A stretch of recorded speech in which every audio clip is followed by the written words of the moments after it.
Hey everyone, this is a review of Bosch's 12-volt brushless cordless trim router. It is model number GKF12V-25. Bosch sent this over for me to review, so we're going to take a closer look at this thing, and then we're going to test what it can handle. Alright, so first off, this is a really unique design. I've never seen any other router like this. It's molds to your hand. The way you grip it is over here, so your hand is right over top of the spindle. It gives you a lot more control. The center of gravity is a lot lower. The lighter 12-volt battery isn't really making this top heavy at all. The switch is easy to reach. It's right here, and I can get it with my thumb. I am right-handed. I'm not sure if you lefties will have as much of an ease of use of this. You kind of got to crawl your fingers up here to get to it. As it is, I don't even have to change my grip on this at all. Just thumb down, thumb off. So very easy to turn this on and off one-handed. This is a brushless motor that is optimized for 13,000 RPM. That is roughly half the speed that most other trim routers, the 18-volt routers, operate at. But since this is a 12-volt tool, I think they picked a speed that was good enough for 99% of tasks. And they optimize the motor for that, for performance. And because the faster your motor speed is, the more power is required. Those are linearly related. So if you keep the motor speed down, you need less power. Changing out the bits is super easy. You've got this little locking lever right here, and actually you just got to make sure it clicks into place all the way out. There's an arrow right here that tells you it's fully engaged. You've got a forged wrench that comes with this, and you just stick your bit. Got to make sure the battery's out first. Stick your bit right in the 1/4-inch collet and tighten it down.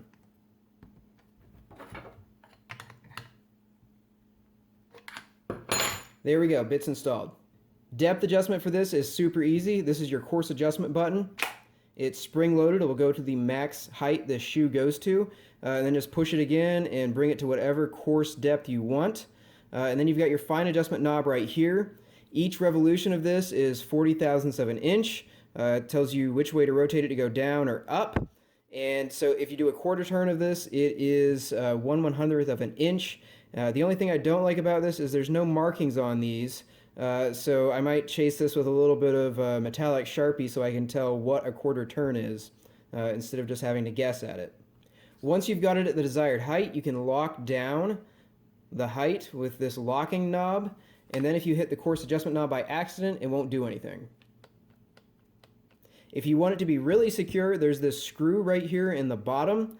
You can actually advance that into one of these little grooves here and lock down your fine adjustment knob as well. One other really nice feature they have is they have little finger pads for helping you guide it with two hands. They're well away from the cutter area over here, so you can go ahead and guide this if you want a little bit better control. I've found control with one hand is really easy for this router unless I'm doing some freehand routing like you can see I did with both of these shapes. That was all completely freehand. You see I got outside the line once. That was actually because I couldn't really see my cut line because there was a bunch of sawdust around here because this doesn't actually kick the dust out that well.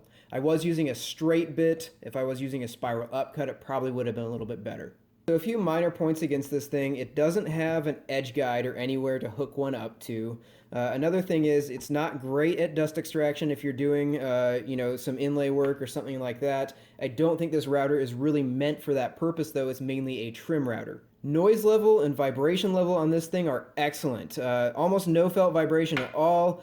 The noise level is very low. I don't really even feel the need to wear hearing protection while I'm using this. One nice safety feature this has is it won't turn on automatically if you run out of battery and leave the on switch on. When you put the new battery on, it won't start up automatically.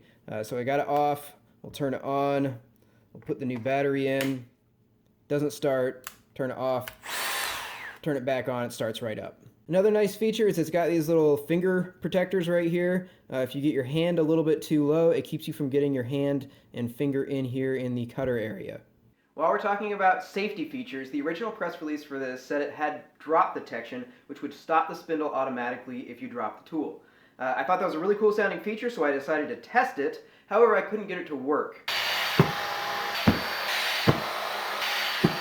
So after all that testing, I asked Bosch what was going on, and it turns out it was a mistake in the original press release. So this tool doesn't actually have drop detection, and while I still think it's a perfectly safe tool, it just doesn't have that extra safety feature.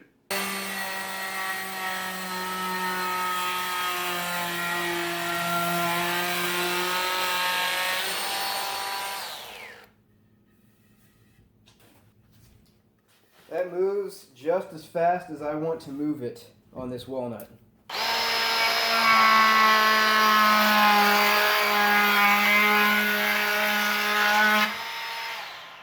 If you're wondering how long this piece is, it is 51 5/8 of an inch. Super, super fast cutting with this router.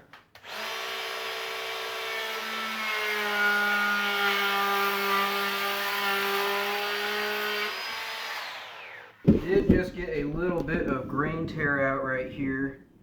Might stop feeding it through so quickly. It's not very much, and I think it's usually mostly due to the bit and how fast I was advancing it, but since this is a slower spindle speed, I might want to slow it down just a tad.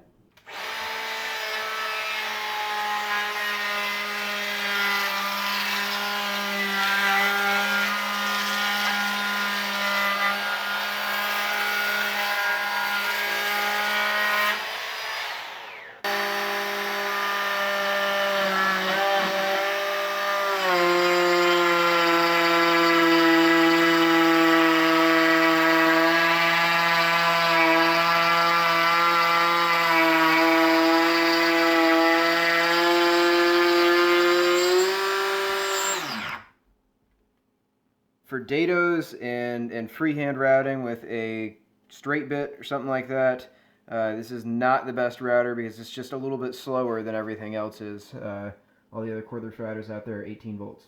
But trim routing, this thing excels like none other. All right, let's talk runtime. This thing is specified by Bosch with a 0.2 inch roundover bit in Beech to get 23 feet per amp hour of battery. So with this 2 amp hour battery, we should get 46 feet in Beech with a 0.2 inch roundover bit. I didn't have any Beech, but I had walnut, and walnut's slightly softer. It's like 1,000 to 1,100 on the hardness scale, and Beech is like 1,300. So it's still a hardwood, but it's not quite as hard as Beech. I was using a 1/4 inch roundover bit, which is a little bit bigger than 0.2 inches. So with all this setup, I thought I would get around 50, maybe a little bit more, or something like that. Guys, I got 100 linear feet. This is this big stack right here. I cut 2 sides, so I got in total 100 linear feet done with this 2 amp hour battery, and I still had 2 bars left. So I don't know what the difference is here, but this thing has amazing runtime. And I think a couple things might have contributed to that. This is a softer wood. Plus, this is a quadra-cut bit, so it's got 4 cutters on it.